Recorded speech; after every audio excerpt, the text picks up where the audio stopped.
السلام عليكم ورحمة الله وبركاته. الصلاة والسلام عليك يا رسول الله. الصلاة والسلام عليك يا حبيب الله. الصلاة والسلام عليك يا شفيع المذنبين. الصلاة والسلام عليك يا رحمة للعالمين. الحمد لله كفى والصلاة والسلام على سيد الأنبياء والمرسلين وعلى آله وأصحابه أجمعين. قال الله تبارك وتعالى في كلامه المجيد وفي فرقانه الحميد: أعوذ بالله من الشيطان الرجيم. النبي الحبيب الكريم ونحن على ذلك من الشاكرين والشاكرين والحمد لله رب العالمين. সম্মানিত উপস্থিতি, আমরা আজকে যে বিষয়টাকে নিয়ে এখানে উপস্থিত হয়েছি, অত্যন্ত আনন্দের সাথে আজকে এই দিনটা উদযাপনের জন্য আমরা সমবেত হয়েছি।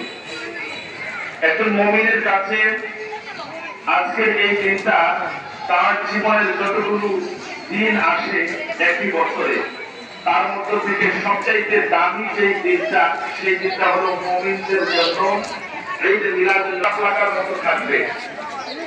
সেদিকে আমরা লক্ষ্য দেই না। আমাদের কাজগুলো আমরা আমাদের ভূমিকাগুলো পালন করে যাই। পবিত্র কোরআন এবং হাদিস আমাদেরকে যা করতে বলেছেন আমরা তা করি। পবিত্র কোরআন, হাদিস, ইজমা এবং কিয়াস যা করতে নিষেধ করেছেন আমরা সেই সমস্ত কর্মকাণ্ডগুলো থেকে বিরত থাকি। এটা হলো একজন মুমিনের দায়িত্ব। রাসূল আকরাম সাল্লাল্লাহু আলাইহি ওয়াসাল্লাম 12 রবিউল আউয়ালে এই ধরাধামে আগমন করেছেন। প্রকাশ্য ইবাদতের নেই স্পষ্ট। আজকে আমরা দেখি ভয় পাই যারা রাসূল আকরাম সাল্লাল্লাহু আলাইহি ওয়াসাল্লামের আদর্শকে তাদের বাস্তব জীবনে মেনে নিতে চায় না। যদি তারা মেনে নিতে চাইতো, তাহলে যেখানে পবিত্র ঈদে মিলাদুন নবী সাল্লাল্লাহু আলাইহি ওয়াসাল্লাম উদযাপনের জন্য আহলে সুন্নাত ওয়াল জামাতের ভাইরা কর্মসূচি দেয়, ওই সকল জায়গাগুলোর মধ্যে আমরা দেখি তারা ভিন্ন নামে ওই সকল জায়গাগুলো দখল করার একটা পায়তারা তারা চালিয়ে যাচ্ছে। এটা নিতান্তই মুসলিম হিসাবে আমরা আজকে দুঃখ বোধ করছি। দ্বিতীয় নম্বর আমার পয়েন্ট, যে পবিত্র মিলাদুন নবী সাল্লাল্লাহু আলাইহি ওয়াসাল্লাম উদযাপন করা যাবে কি যাবে না। আমরা যদি পবিত্র কোরআনের দিকে তাকাই, আমরা দেখব যে স্বয়ং আল্লাহ রাব্বুল আলামিন মিলাদ, জন্ম বৃত্তান্ত, নবীদের স্বয়ং আলোচনা করেছেন। ফেরাউনের কাছে কিভাবে আসলেন, আসিয়া থেকে কিভাবে গেলেন এবং কিভাবে উনি জন্মগ্রহণ করেছেন, পুরো বৃত্তান্তটা আল্লাহ রাব্বুল আলামিন পবিত্র কোরআনের মধ্যে স্থান দিয়েছেন। জোরে বলি সুবহানাল্লাহ। আমরা জানি যে হযরত ইব্রাহিম আলাইহিস সালাতু সালাম উনি কার ঘরে জন্ম নিয়েছিলেন? আজার। এবং ওনার সন্তান হযরত ইসমাঈল আলাইহিস সালাতু সালামের জীবন বৃত্তান্ত আল্লাহ রাব্বুল আলামিন পবিত্র কোরআন শরীফের মধ্যে আলোচনা করেছেন। জোরে বলি সুবহানাল্লাহ। আমরা দেখি পবিত্র কোরআনের মধ্যে আল্লাহ রাব্বুল আলামিন স্বয়ং হযরত মারিয়াম আলাইহিস সালাতু ওয়াস সালাম এবং হযরত ঈসা রূহুল্লাহর সম্পূর্ণ জীবন বৃত্তান্ত কোরআন শরীফের মধ্যে আলোচনা করেছেন। জোরে বলি সুবহানাল্লাহ। হযরত ঈসা আলাইহিস সালাতু সালাম পবিত্র কোরআন শরীফের মধ্যে আল্লাহ রাব্বুল আলামিন হযরত ঈসা আলাইহিস সালাতু সালামের দাওয়াতটা এত সুন্দর করে কবুল করেছেন, যেই দাওয়াতটাকে স্বয়ং আল্লাহ রাব্বুল আলামিন সরাসরি পবিত্র কোরআন শরীফের মধ্যে স্থান দিয়েছেন। হযরত ঈসা আলাইহিস সালাম তার বংশধরকে ডেকে রাসূল আকরাম সাল্লাল্লাহু আলাইহি ওয়াসাল্লামের আগমনের বার্তাটা ঠিক ওইভাবে দিচ্ছেন যে ইয়া বনি ইসরাঈলা ইন্নী রাসূলুল্লাহি ইলাইকুম মুসাদ্দিকান লিমা বাইনা ইয়াদাইয়া মিনাত তাওরাত ওয়া মুবাশশিরান বিরাসূলিন ইয়াতি মিন বা'দি ইসমুহু আহমদ। আল্লাহ রাব্বুল আলামিন হযরত ঈসা আলাইহিস সালামের এই কথাটাকে স্থান দিলেন যে হ্যাঁ বনি ইসরাইলের মানুষগুলো তোমরা শুনে রাখো, ইন্নী রাসূলুল্লাহি ইলাইকুম, আমি আল্লাহ রাব্বুল আলামিনের পক্ষ থেকে প্রেরিত একজন রাসূল, এবং আমার উপর এবং অন্যান্য তাওরাত কিতাবগুলোর সহ আমি তোমাদের মাঝে আরেকটা সুসংবাদ দিয়ে যাচ্ছি। আমার পরে তোমাদের মাঝে একজন নবী এবং রাসূলের আগমন করবে, যেই নবী এবং রাসূলের পরে আর কোনো নবী এবং রাসূল আসবেন না। কারণ রাসূল আকরাম সাল্লাল্লাহু নিজেই বলেছেন ইন্নার রিসালাতা ওয়ান নবুওয়াতা ক্বাদ ইনকাতাআত লা রাসূল বা'দি ওয়ালা নবী। ও দুনিয়ার মানুষ, তোমরা জেনে রাখো আনা খাতামুন নাবিয়্যিনা লা নাবিয়্যা বা'দি, আমার পরে আর কোনো নবী আসবে না, আমি হইলাম খাতামুন নবিয়্যিন। হযরত ঈসা আলাইহিস সালাতু সালাম এই বিষয়টা তার পরবর্তী যুগের মানুষদের জন্য সুসংবাদ দিয়ে গিয়েছিলেন। জোরে বলি সুবহানাল্লাহ। আমরা যদি একটু দেখি, আমরা যদি সিরাতের দিকে খেয়াল করি, সিরাত ইবনে হিশামের অনেক আলোচনা, সামান্য একটু আলোচনা করছি 2 মিনিটের ভিতরে। আমরা যে দুরূস রাসূল সাল্লামের জন্ম বৃত্তান্ত, আল্লাহর হাবিব সাল্লাল্লাহু আলাইহি সাল্লাম নিজেই ওনার নিজের জীবন, বিশেষ করে জন্মটাকে উনি পালন করেছেন। জোরে বলি সুবহানাল্লাহ। রাসূল আকরাম সাল্লাল্লাহু আলাইহি সাল্লাম গায়েবের খবর দেওয়ালা, এই ব্যাপারে কারো কোনো সন্দেহ আছে? আল্লাহর হাবিব আজ থেকে প্রায় 1500 বছর পূর্বে কি হয়েছে, রাসূল আকরাম 1500 বছর পূর্বে আমাদেরকে জানিয়ে দিয়ে গিয়েছেন, হ্যাঁ দেখবা তোমাদের সামনে এমন একটি সময় উপস্থিত হবে যে সময়ের মানুষগুলো আমি রাসূলুল্লাহর মিলাদকে অস্বীকার করবে। জোরে বলি নাউযুবিল্লাহ। এর প্রমাণ কি? আল্লাহ রাব্বুল আলামিনের হাবিব সাল্লাল্লাহু আলাইহি ওয়াসাল্লাম তিনি নিজে পবিত্র সোমবার দিবসে রোজা পালন করার মাধ্যমে সাহাবায়ে আজমাইন জিজ্ঞাসা করলেন, ইয়া রাসূলুল্লাহ, ইয়া হাবিবাল্লাহ, আপনি প্রতি সোমবারে রোজা রাখেন, তার পিছনে কারণটা কি? আল্লাহর হাবিব বলেন, ও আমার সাহাবীরা, তোমরা জানো না আল্লাহ রাব্বুল আলামিন আমাকে এই সোমবার দিবসে দুনিয়াতে প্রেরণ করেছেন, তার শুকরিয়া তাই আমি পবিত্র সোমবারে রোজা রাখি। জোরে বলি সুবহানাল্লাহ।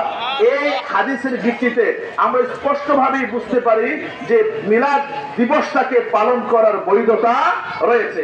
3 নম্বর প্রশ্ন হলো, আমরা যে জুলুস করি, এই জুলুস করাটা জায়েজ আছে কিনা? তারিখ ইবনে হিশামের মধ্যে এসেছে, হযরত ওমর রাদিয়াল্লাহু তাআলা আনহু যখন ইসলাম গ্রহণ করলেন, আল্লাহর হাবিব সাল্লাল্লাহু আলাইহি ওয়াসাল্লাম ওনার হুজরা শরীফের মধ্যে আরাম গ্রহণ করছিলেন। প্রবেশ করলেন, আসসালাতু ওয়াসসালামু আলাইকা ইয়া রাসূলুল্লাহ। প্রবেশ করার পরে বললেন, ইজলিস ইয়া ওমর, হে ওমর তুমি বসো। আল্লাহর হাবিবকে ওমর বলেন, ইয়া রাসূলুল্লাহ, আজকে আমি বসতে আসি নাই, আপনার সাথে একটা ফয়সালা করতে আসছি। জোরে বলি সুবহানাল্লাহ। এটা হলো এই যে প্রশ্নটা, এই ভাষাটা, এটা রাগের ভাষা না, বরং এই ভাষাটা হলো প্রেমের ভাষা। জোরে বলি সুবহানাল্লাহ। হযরত ওমর রাদিয়াল্লাহু তাআলা রাসূলকে বলেন যে, ওগো নবী, আমার ধর্ম, যে ধর্মটা আমি ইতিমধ্যে গ্রহণ করেছি, ইসলাম, এটা কি সত্য ধর্ম নয়? আল্লাহর হাবিব বলে যে, এই ব্যাপারে কি তোমার কোনো সন্দেহ আছে? না, আমার কোনো সন্দেহ নাই। যদি সন্দেহ নাই থাকে, তাহলে এখনো পর্যন্ত যেখানে হযরত ওমর, আমি ওমর ইবনুল খাত্তাব যেখানে ইসলাম গ্রহণ করে ফেলেছি, যেখানে হযরত হামজার মতো বীর পুরুষ যেখানে ইসলাম গ্রহণ করে ফেলেছে, এখনো কেন আপনি মসজিদের, আপনি কাবা শরীফের সামনে না যে বিভিন্ন জায়গায় পৃথক পৃথক ভাবে নামাজ আদায় করেন? হযরত ওমর রাদিয়াল্লাহু তাআলা আনহুর কথায় রাসূল আকরাম সাল্লাল্লাহু আলাইহি ওয়াসাল্লাম অত্যন্ত আনন্দিত হয়ে গিয়েছেন। হযরত ওমর বলেন, ইয়া রাসূলুল্লাহ, ইয়া হাবিবাল্লাহ, আর হুজরা শরীফের মধ্যে বসে নয়, বরং চলুন কাবা শরীফের সামনে আমি সকলকে নিয়ে জামায়াত হয়ে আমি ইসলামের ঘোষণা দিব। জোরে বলি সুবহানাল্লাহ। রাসূল সাল্লাল্লাহু আলাইহি ওয়াসাল্লাম বললেন যে, ওমর তুমি দাঁড়াও, আমি একটা সিস্টেম করি। সিস্টেমটা হলো, রাসূল সাল্লাল্লাহু আলাইহি ওয়াসাল্লাম ছিলেন মাঝখানে, হযরত ওমর রাদিয়াল্লাহু তাআলা আনহু ছিলেন ডান পাশে, হযরত আমির হামজা রাদিয়াল্লাহু তাআলা আনহু ছিলেন বাম পাশে, হযরত ওমরের পিছনে অন্যান্য সাহাবীরা দাঁড়ালেন, হযরত আমির হামজার পিছনে অন্যান্য সাহাবীরা দাঁড়ালেন, আর রাসূল আকরাম সাল্লাল্লাহু আলাইহি ওয়াসাল্লাম উভয়ের মাঝখানে থেকে আল্লাহু আকবার ধ্বনিতে পবিত্র কাবা শরীফকে জুলুসের মাধ্যমে, মিছিলের মাধ্যমে, র্যালির মাধ্যমে প্রকাশ করে আরবের সমস্ত কাফেরদেরকে স্তব্ধ করে দিয়েছিলেন। জোরে বলি সুবহানাল্লাহ। এখান থেকে আমরা স্পষ্টতই প্রমাণিত হয়, জুলুস করা জায়েজ আছে, ঠিক আছে কিনা? এখন জুলুস করা আমাদের জন্য নাজায়েজ হন। গতকাল যে ব্রাহ্মণবাড়িয়াতে মিলাদুন নবী পালন করতে দিবেন না বলে র্যালি করেছেন, ওইটা কি করেছেন? সারা বাংলাদেশে পবিত্র মিলাদুন নবী সাল্লাল্লাহু আলাইহি ওয়াসাল্লাম পালন করা থেকে বিরত রাখার জন্য আপনারা ফোর্স ক্রিয়েট করে বিভিন্ন জায়গায় আপনারা র্যালি করেছেন। আপনাদের র্যালিটা যদি জায়েজ হয় বাধা দেওয়ার জন্য, আর আমার রাসূলের আগমনে খুশি প্রকাশ করার জন্য, আমি যে আনন্দ প্রকাশ করার জন্য যে র্যালি করি, ওই র্যালিটা কি নাকি না জায়েজ? জোরে বলি নাউযুবিল্লাহ। আমার আলোচনা এখানেই শেষ। আমাদের দাবি, আমরা ঈমানি চেতনায় থাকি, আমরা কাফের এবং মুশরিকদের সাথে আমাদের কোনো কাজ নাই। আপনারা প্রমাণ করুন, আজকে যারা এখানে মিলাদুন নবী পালন করছে, আজকে আমরা যারা উলামায়ে কেরামগণ মিলাদুন নবী পালন করছে, আমাদেরকে দেখান একটি কর্ম দিয়ে আমাদের আজকে যে কাজটা আমাদের নাজায়েজ। আমরা মিছিল করে এসেছি, রাসূলের নাত শরীফ আদায় করেছি, আমরা এখানে এসে জামায়াত হয়েছি, রাসূলুল্লাহর জীবনী জন্ম বৃত্তান্ত আলোচনা করছি, আমরা তাবারক বিতরণ করছি, আমরা রাসূলের উপরে দুরূদ শরীফ আদায় করছি, আমরা মুনাজাত এবং মিলাদের মাধ্যমে আজকে শেষ করছি।